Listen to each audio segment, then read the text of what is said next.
Well, welcome back to another live episode of Talk Therapy Live. It's all the way live with Talk Therapy Live with Kimberly B here today. Come on in, giving you time to come on in with your friends, your family. Make sure when you come in that you are clicking subscribe, you're clicking share and likes, and give me some hearts too, y'all. So come on in today. I want you all to know that you are listening to a Gold Chip communication station. You can listen live by going to www.1580thepraise.com and click on listen live.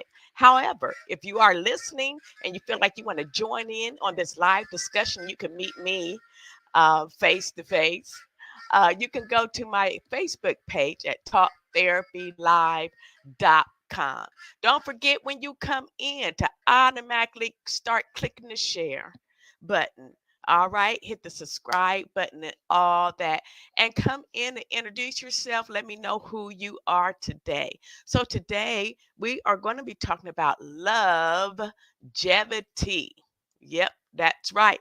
I know you are saying, well, I've never heard of that word before. You probably have not, because it's a Bozeman-ism. I made it up. I put two words together, love and longevity. And essentially, what that is being able to not just love somebody for a long period of time, but it's being in love with someone for a long period of time. In my profession as a counselor and seeing couples, people, they have the numbers behind their marriage. Some say I've been married for 8 years, some say I've been married for 20 years. Guess what? They are married and miserable. They're married and miserable. We don't want that. We don't need that. We do not have to have that. We do not want to be married and miserable. We don't want to be in any relationship being miserable. That's just not the way that it's supposed to be. The root word for marriage is marry. Get it? Merry, happy, blissful. And if that's not you, then maybe we just need to put some work in today. Good morning. Aunt Jill Walker is here. God bless you.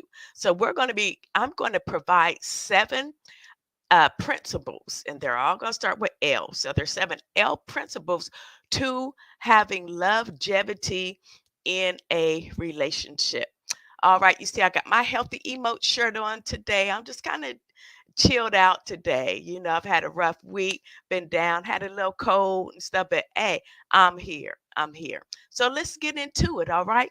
Longevity, having the capacity, the ability to be in love. There's no greater feeling than being in love with someone for a long period of time. And I must confess that Bishop and I, we've been married going on 30 years, and I'm still in love. I don't just love him, I am in love with him.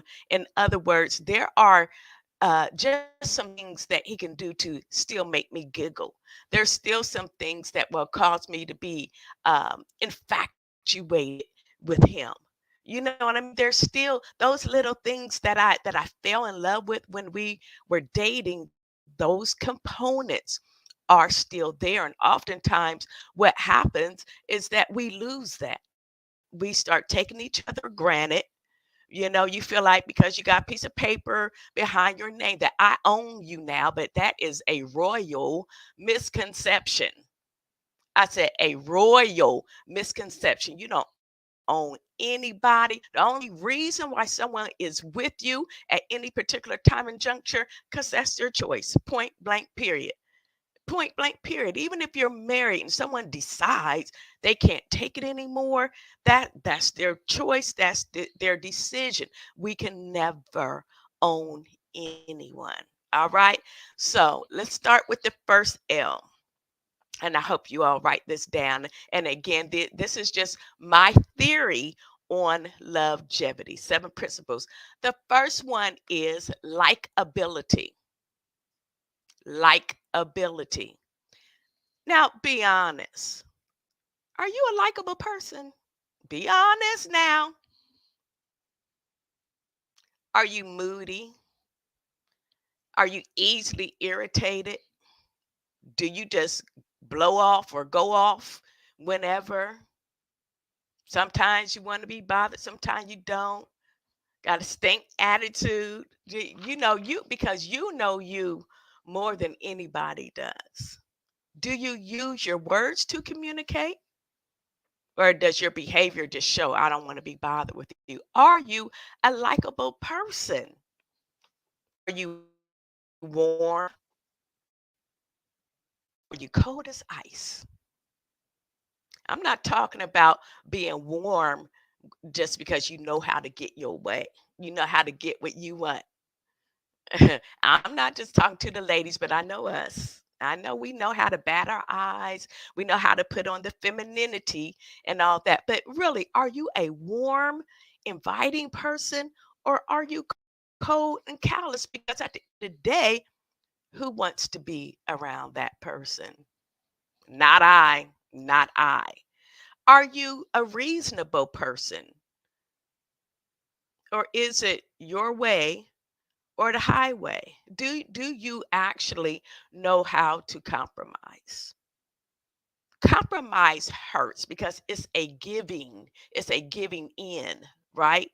You give in on your on your thoughts and you give in on your beliefs to try to compromise or just to get along with someone else.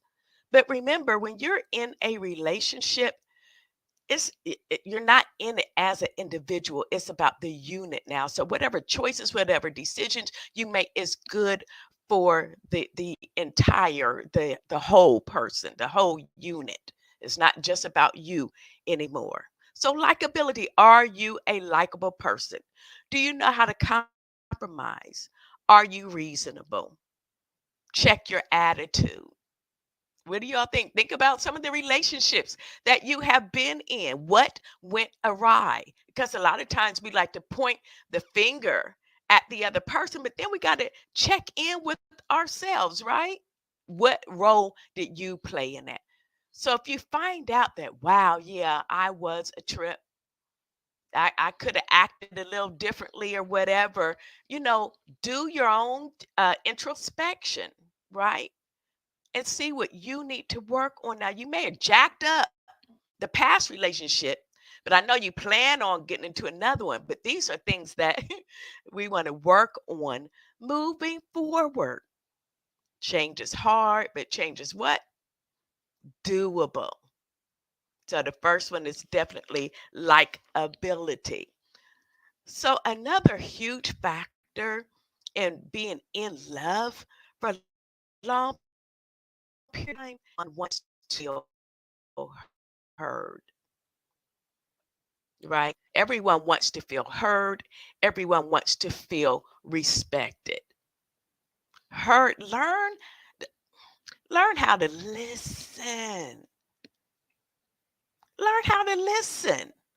You can get your words in. You're going to get a chance to say what you want to say, but you cannot hear if you're talking over top of someone else, right? Jill Walker says in the past, she was stubborn and too independently thinking. Yeah. But the thing is that you have that revelation, right? Because the key word here, you said too independently thinking because you know you're not by yourself.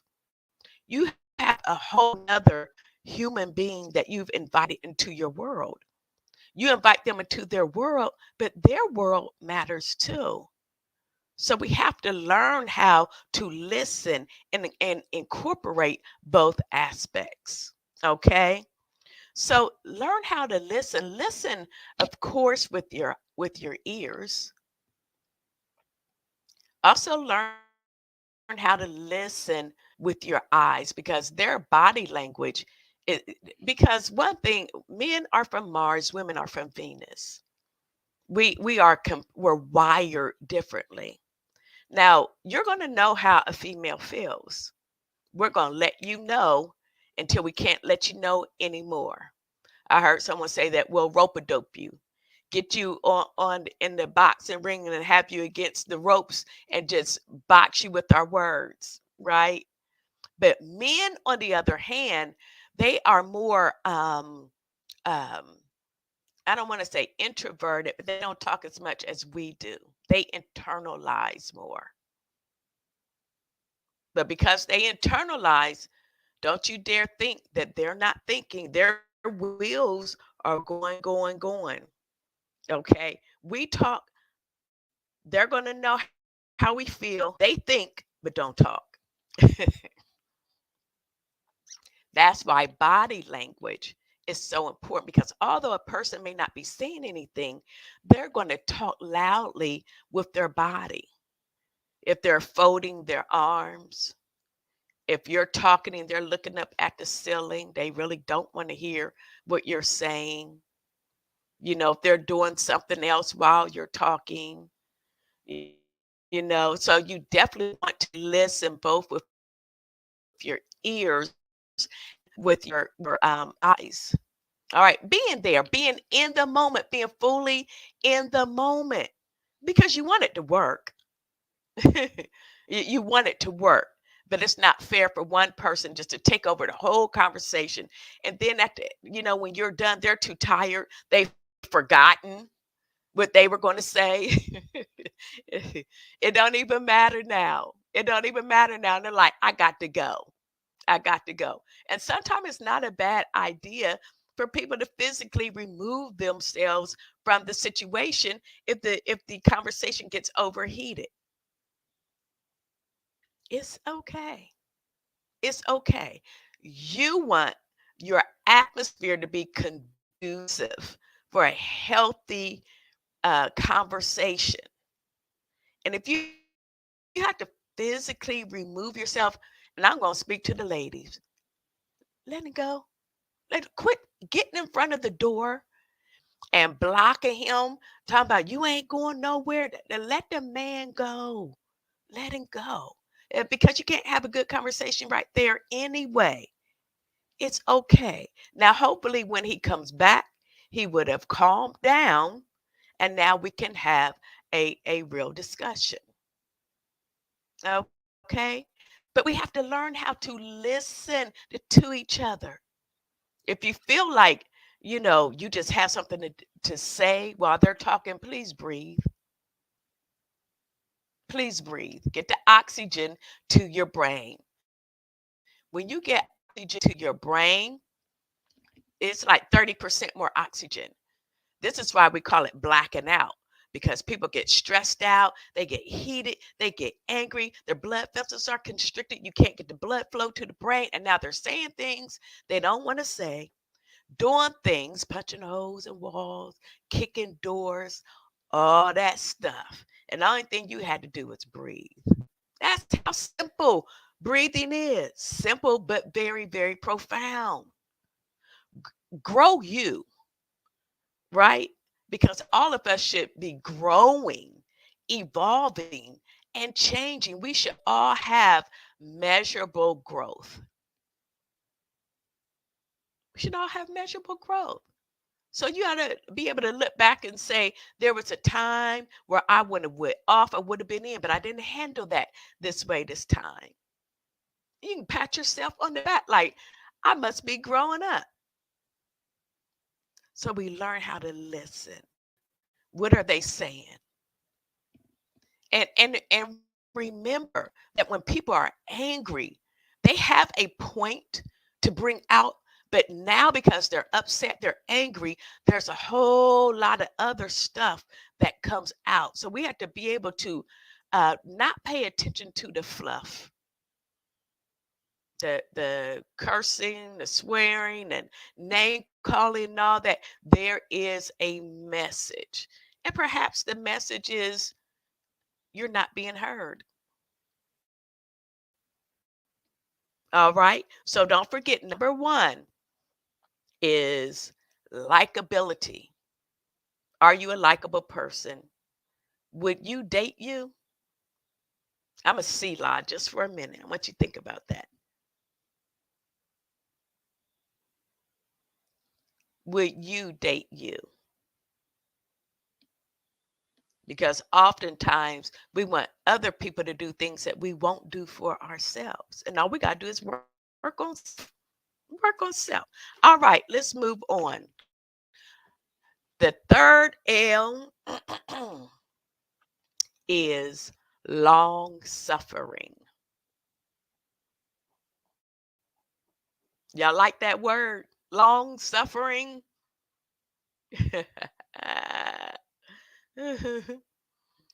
Mom Sissy said, I would date me. Yeah, I think I would date me too. I mean, I like Kimberly. I spent time with her. There was a time I did not know her because I was so busy um, giving of myself to somebody else, trying to make sure that their needs were met, that I didn't know who I was. I didn't know to love Kimberly. That was never a concept for me. I knew that I was supposed to love someone else, but I really did not understand or didn't know about the concept of loving self. But then after I went through a period of dating myself, I discovered that I like her. She's all right. Pastor Marie says we would date. Oh, where'd you go? Okay, we have to remain phlegamic, phlegmatic. I would date and marry me. My glasses on, y'all, but it's okay. Jill Walker says long suffering is definitely a process that needs to be learned. And the only way to learn long suffering is to go through some painful experiences. That's the only way you can learn suffering. And when you're in a relationship with someone else, they're bringing themselves and their baggage. You have yours, so we cannot expect people to change overnight. We would love for them to change overnight, right? Because you want them to be together like right now. You don't put your date on the calendar, right? Like if they don't have themselves together by this date, they got the GO. I used to do that. I had no tolerance. I had like a zero tolerance for ignorance and all that stuff. I just wasn't doing it. But then God had to show me that I wasn't all together like that either. And somebody needed to tolerate me. Long suffering, being able to put up with other people's, you know, um, I'll call them infirmities because infirmities are weaknesses. You all heard me say before that marriage and relationships take five entities: God, you, your inner child, that person, and their inner child. But if you have not addressed these root issues from childhood, that little girl, that little boy is going to show up in all of your relationships. Yep, sure will run and ruin your adult life. But we have to have long suffering, so we have to understand where they come from. We have to try to understand why are they that way. Some people relationships, they're dogmatic or they're very controlling, right? Very controlling. But then we have to think about what caused them to become this way. You start looking at their family dynamics and how their parents were and how their grandparents raised their parents. I mean, you talk about long suffering, you have to do some research because people don't arrive at a certain way of being. This was created along the way. It's created along the way. So if you flip the word long suffering over, you say suffer long. Suffer long. Give grace. Give grace to someone else. I know we spinning our wheels like thinking about several people, and how they were. And I'm just going to say this, that sometimes sometimes we get ourselves into situations that we should not be. And it has nothing to do with God, right? It's not his fault. Your relationship didn't work out. It's not his fault, that you are divorced. Some of us went ahead of God and we wanted what we wanted. I mean, I'm gonna just be transparent. In my first marriage, I didn't consult God. I mean, I was really a little girl. I mean, I was what, 20? I didn't know. I just thought because we both went to the same church that we were automatically equally yoked. That's a lie. That that is a lie. I don't care if you go to the same organization, you both work the same job. I don't care. You really have to check it out to make sure that you are equally yoked, that you like the same things, that your values are the same, that you have the same belief system. Because what will happen, you'll start growing apart and you won't end up that likability. You won't even like them because now you can't even have a healthy discussion. Every time you have a discussion, it ends up in an argument, right? But these are things that we have to take time before we say, I do. Marva Bozeman says, true word. That's why back in the day, folks would ask who your family was so they would know whether to run or to stay. Amen. Because listen, you marry people's families. Those same genes and the same blood that's running through that person is running through their bloodline too. Don't think they're gonna leave unscathed. They're gonna have some residue. They may not have the whole thing, they're gonna have some type of residue. But if you know that and God has told you this is your soulmate, because again, none of us are perfect, then you're going to have to suffer long with this person. Prayer is an awesome tool. It's an awesome tool. Not always harping on somebody for change because you're not going to get what you want. You will make people rebel against you, right? But praying for that individual to change. And then you be the change you want to see. So instead of being irritated, being angry, being impatient, ask God to help you to respond in a different way. Because this person is going to be able to see your example and therefore want to change. We just got to know how to get what we want. Well, there he is, Marvin. Good morning to you.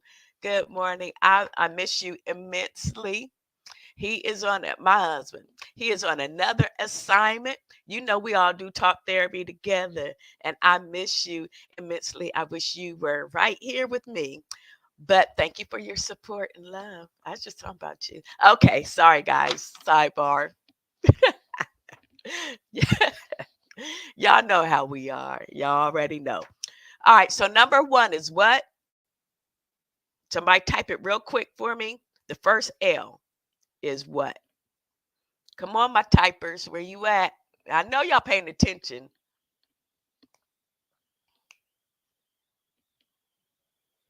All right. Likability. Likability. Are you a likable person? Would you date you? Are you cold? Okay, sis, I see you got it, Athelia. Are you cold or callous, or are you warm and inviting? How do you make people feel when they're in your presence? That's a question you want to take home with you. Number two is learning how to keep this closed. It's okay to be quiet. Silence is golden. When you're silent, you can take it all in, right? Learn how to just zip it. Zip it. Give somebody a zipper and just zip it up. Learn how to listen and be quiet. Don't forget the body language is going to speak louder than their words. The third L is long suffering, learning how to suffer long. Pastor Marie says, what if you are the change you want to see, but the other person's eyes aren't open? That's a very, very good question. Okay, first of all, remember that this is who you chose, right? That this is you chose them, they chose you. That this is who you have. This is who you chose. So there is a scripture that says, "Don't become weary in well doing."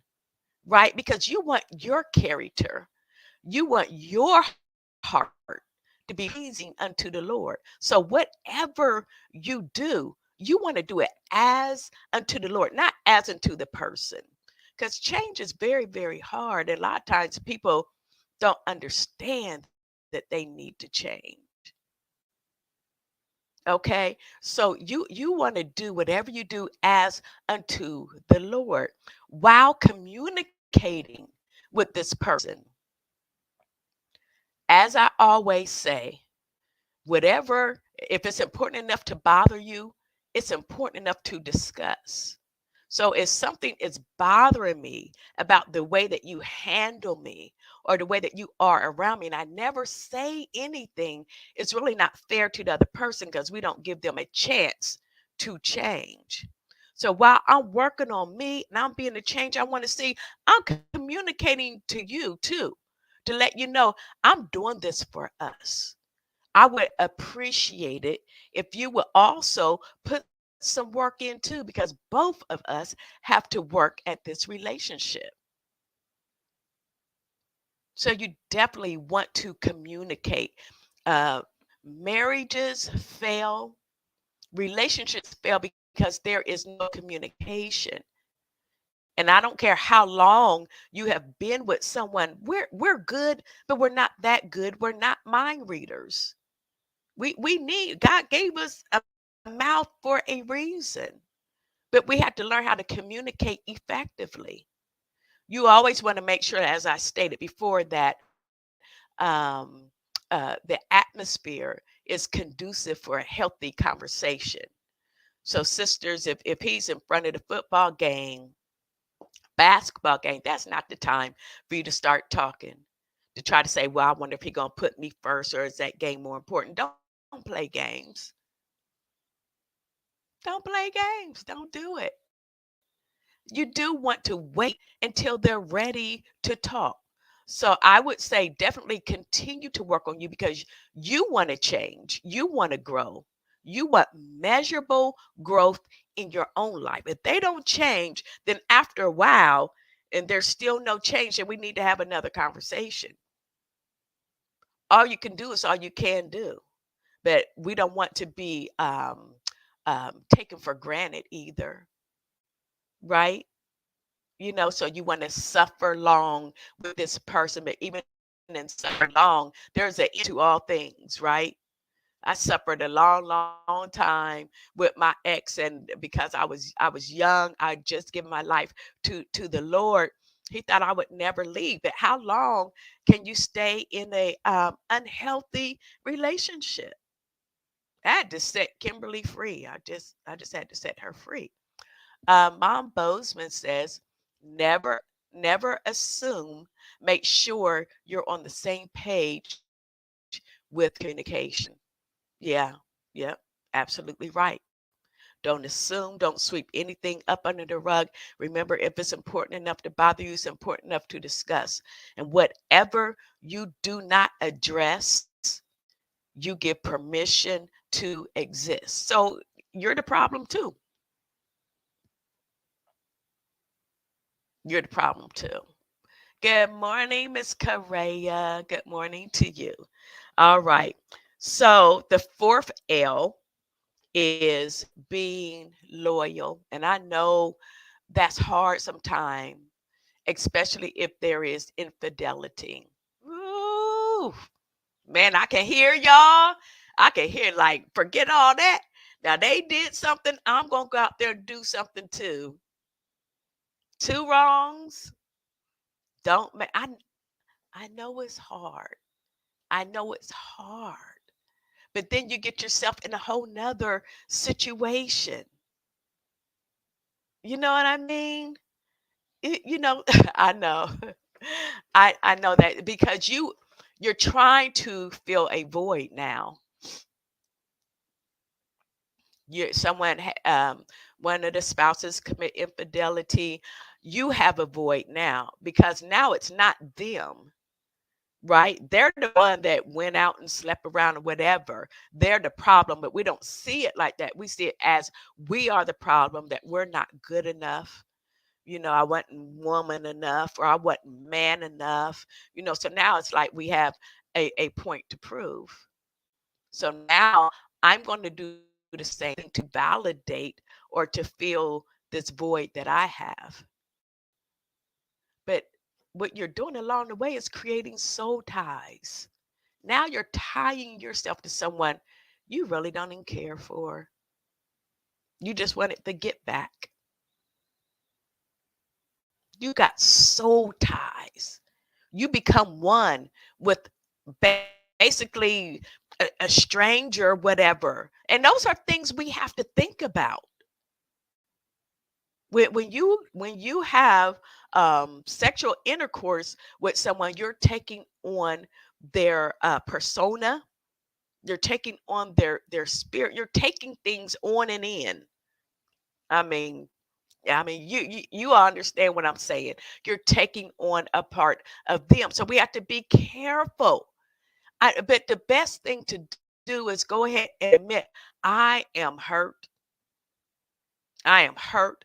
I cannot believe he or she would do that. But then whatever you focus on is going to grow. That's all you can see. That's all you can think about. It's them cheating on you, right? That's it, that all day long. You're at work, but your mind is wandering. Well, I wonder who he with now. I wonder who she's with right now. I wonder what she's doing now. Whatever we focus on, you get more and more of. So now we have to try to train our brains to think about something else. Like, okay, she out there acting a fool.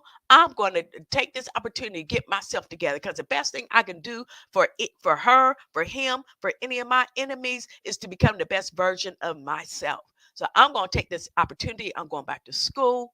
I'm getting my credit together. I'm working on Kimberly, because at the end of the day, you don't know if he's still going to be there or not. So you want to make sure you got things in alignment.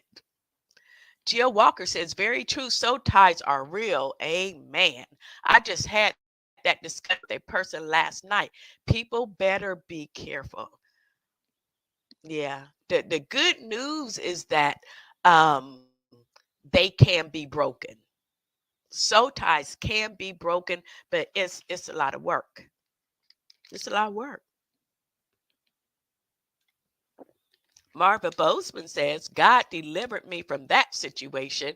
Thank God. I feel a shout right there. I was delivered too, Mom. Thank you, Lord. We made it out all right. And he gave us better.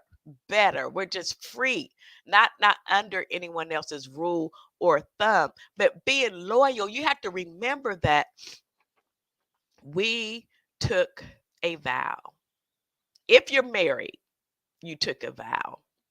And I know nowadays, well, people are still getting married, but a lot of people are just really living together. But if you took a vow, the word says that it's better not to make a vow than to make it and break it. So you want to try to do all you can, to keep to remain loyal. Because someone else does something, you don't want to become what you despise. You don't have to. Just let them go. If they broke the covenant relationship, then you have a choice. If you decide to stay, you still want to be loyal. And be loyal to a person, not just with I'm not talking about infidelity now. I'm talking about because they're so different. And sometimes you fall not out of love, but you don't like them anymore.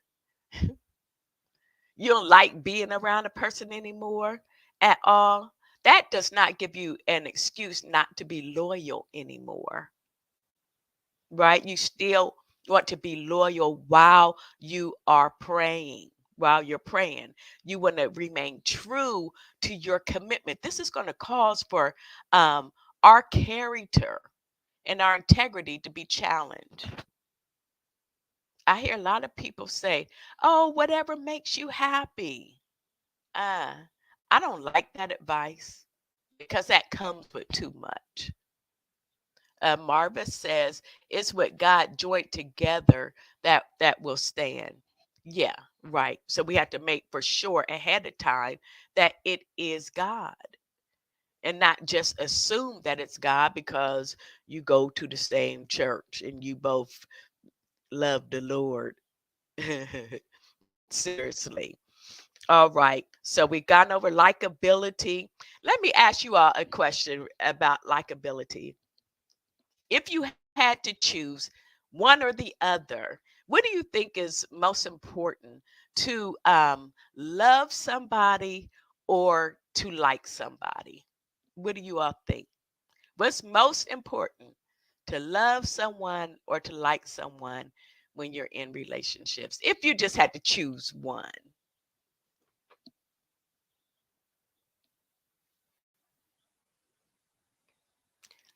Jill says like. And why did you choose like?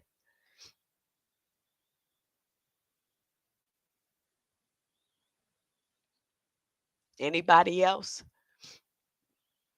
What is most important to you, like or love?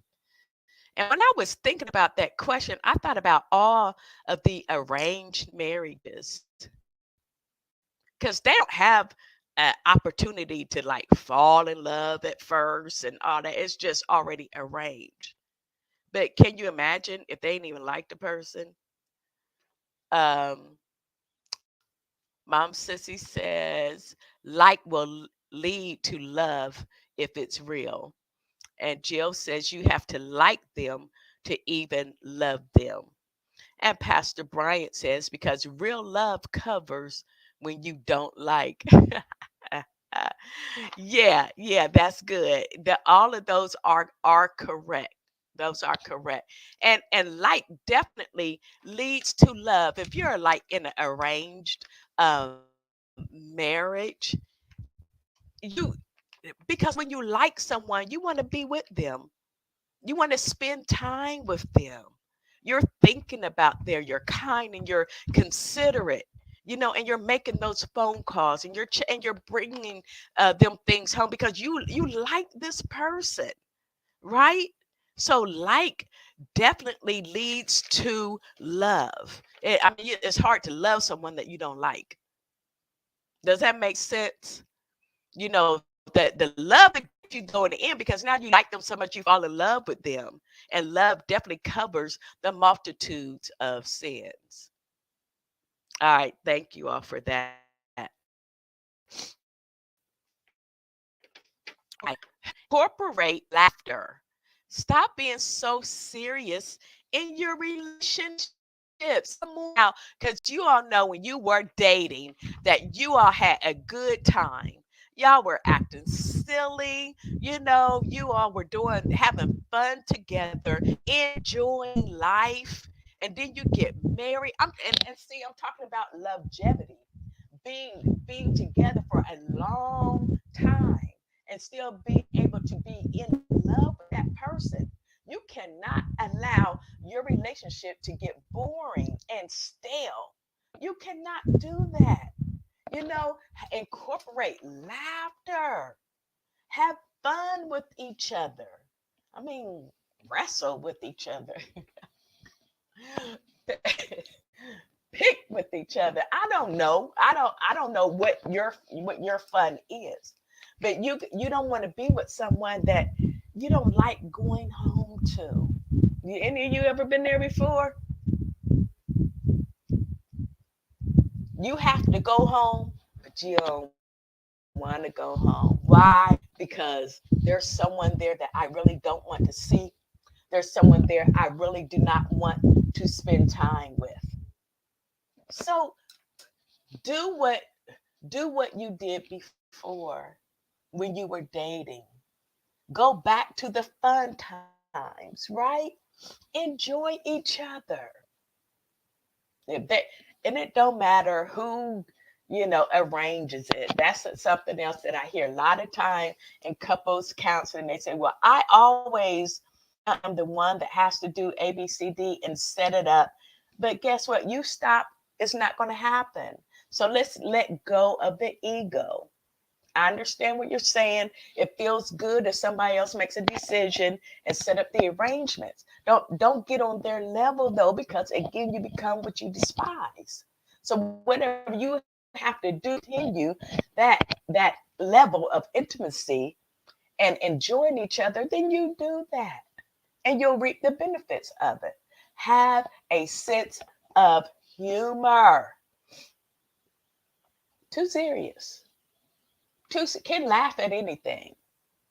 Can't laugh. And it's so weird when you're around couples sometime. I don't know if you all have experienced this before.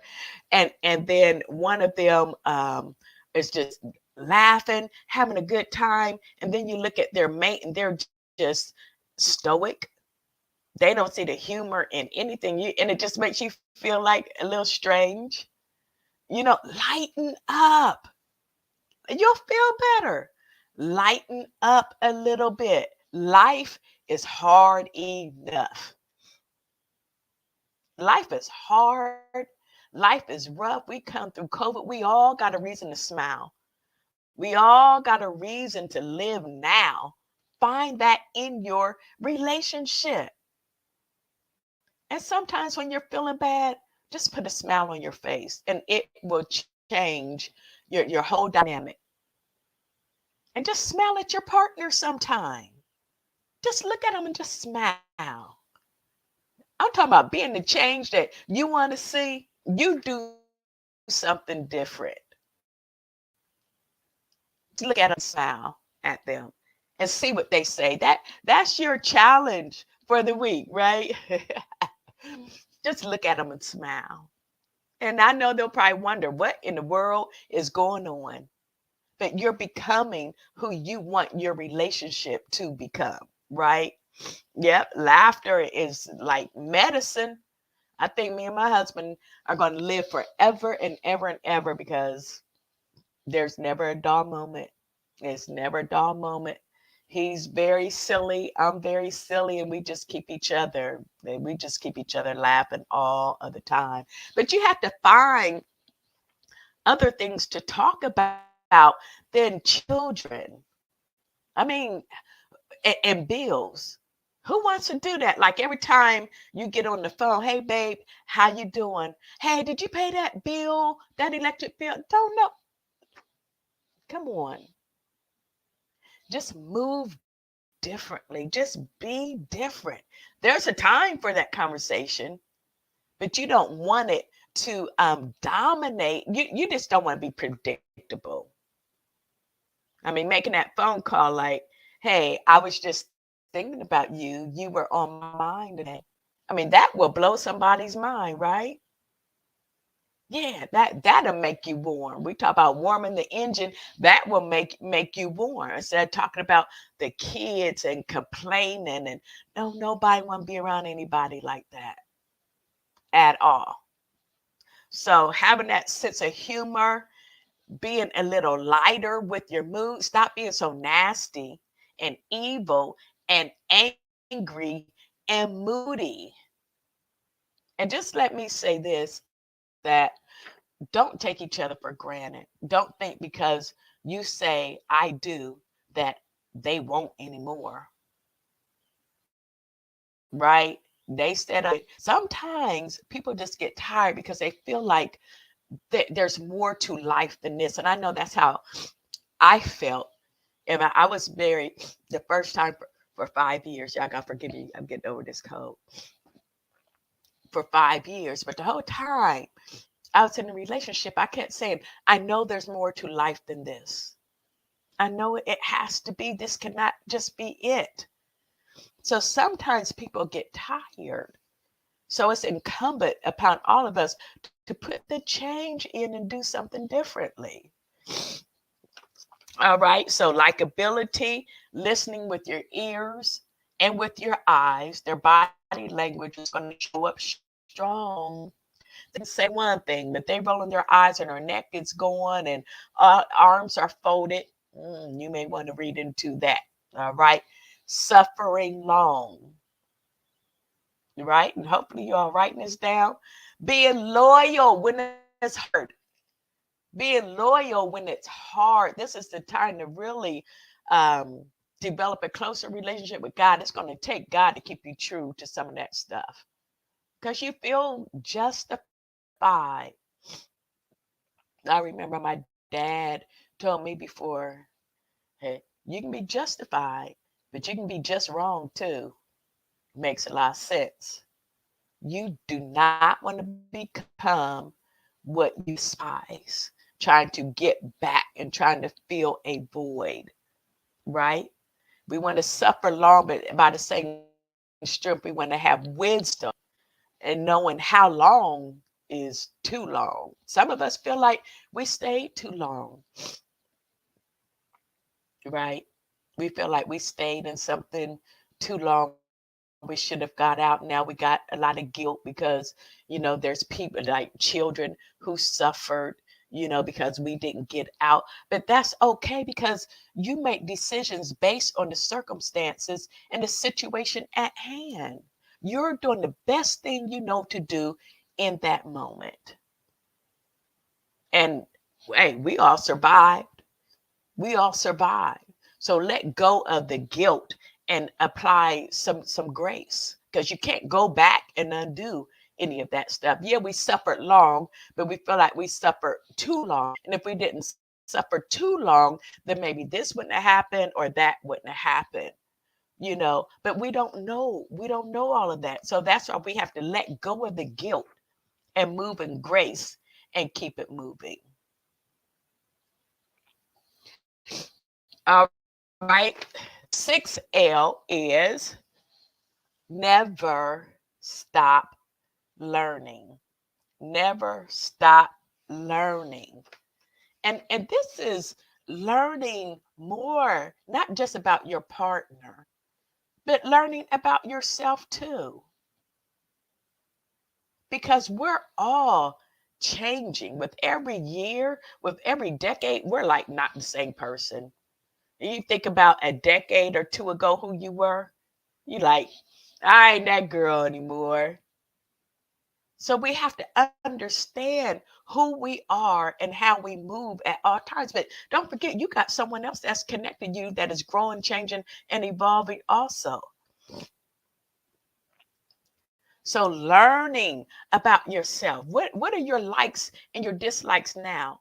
What goals do you have for yourself?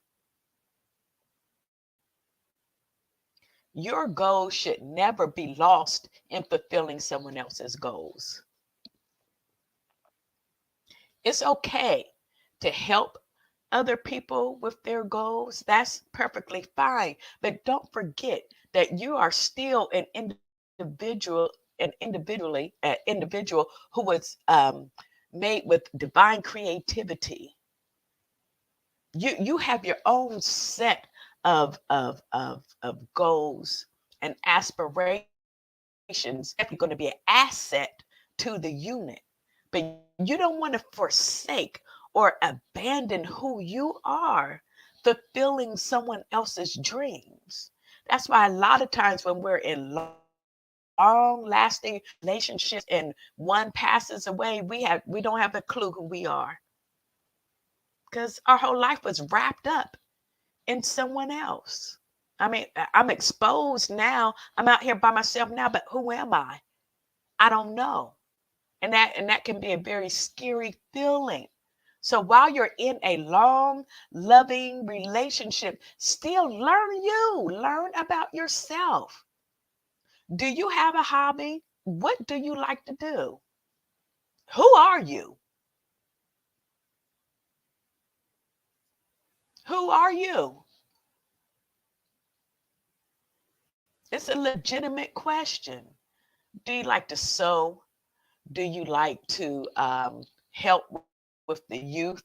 Do you have a passion for you? Like, who are you? It would be so easy for me to lose who I am and help out with the church. Because that's a nonstop daily thing right there, right? But but I know what I have and what I have to offer. Learn you. Go back to school. I mean, you don't these are just suggestions and finding out who you are, or get a new friend group. You've had the same friend group forever. It's time to be around other people because you become who you hang with, right? All right, so we're getting older, we're changing and all that. There's nothing wrong with incorporating, a new friend group. And I get it. Some people say, I'm good, I don't need nobody else been there, done that. That's good too, because you know you. You know how you thrive now. And it's okay. But also learn your partner. Learn them. When we first got married, I was telling Marvin every 10 years to see how a woman changes. Like, do your research and see what all a woman goes through, because we go through a lot, bless our hearts. And we change like every decade is just something else. So I told him to do the research on it, right? I didn't want to have to tell him, but I told him to do the research. But by the same strength, men go through things too. They go through andropause. I know y'all think that you do not go through hormonal issues. Yep, you do. You go through mood swings and all that too. Andropause, look it up. But we have to know that. Learning each other, right? Did you all know that men go through, like, we go through menopause? Did you all know that men go through andropause? Good morning, Mary Stevenson. She's a new grandmother, y'all. Who has heard of andropause before? So when your partner starts acting weird and all that, there's a reason for that. There could be a hormone imbalance there. Marva says, I have several groups of friends that are different, and I find it good too. And for me, yep, yep, that's really good. Because the brain, they say, is neuroplasticity, so it's able to change with your environments. So you don't want to become stagnant, doing the same thing day in and day out. That's monotonous. It gets monotonous. So you want to live while you're living. And it's okay. I think friend groups are very, very important on this journey called life. All right. So, number one, likability. Two, listen with your ears and eyes. Three, we got to suffer long, y'all. All right. We want people to be patient with us. We have to be patient with other people. The same grace that we need, we have to extend that grace to your partner. And just because you are married to somebody, you don't get to treat them any kind of way. Just because you've been in a relationship with someone does not give you a license to disrespect them. As I said before, you don't own anybody. They can get up and leave whenever. Because when the person get tired, they're tired. All right, and the last L is let go.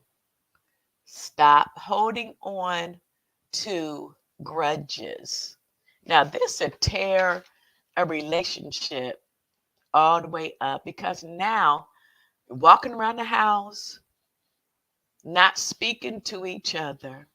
And I always say that marriage is for the mature.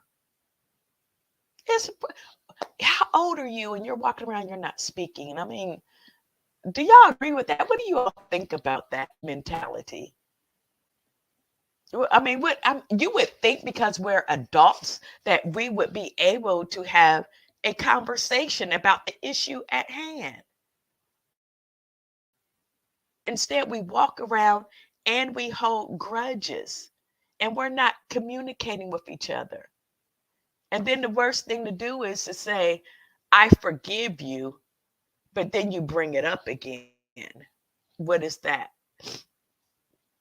Marva says, it's killing you on the inside. Yeah, it is. Because you're holding on to all of that negative emotion and you got stuff going on in your head. But you're internalizing it. You're like a ticking time bomb. It's not killing the other person, or maybe it is because now they're always thinking about, you're not talking to me, and they have ruminating thoughts. They can't go to sleep because of how you're acting. Can we just say that marriage is for the mature?